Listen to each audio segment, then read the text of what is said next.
ইয়া আইয়ুহাল্লাযীনা আমানু ইয়া আইয়ুহাল্লাযীনা আমানু ইন জাআকুম ফাসিকুম বিনাবাইন ফাতাবায়ানু আন তুসিবু কওমান বিজাহালাতিন ফাতুসবিহু আলা মা ফাআলতুম নাদিমিন।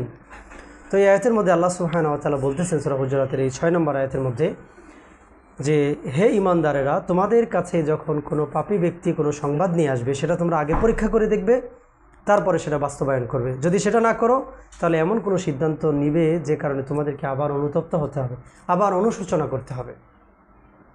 আপনি দেখেন না যে আমরা অনেক সময় ফেসবুকের মধ্যে অনেক কিছু শেয়ার করি, তারপরে এমনিতেই আমরা মৌখিকভাবে ম্যান টু ম্যান অনেক দাওয়াতি কাজ করি আর কি, একজন আরেকজনের কাছে পৌঁছে দেই। এগুলো অনেক সময় যাচাই বাছাই করা হয় না।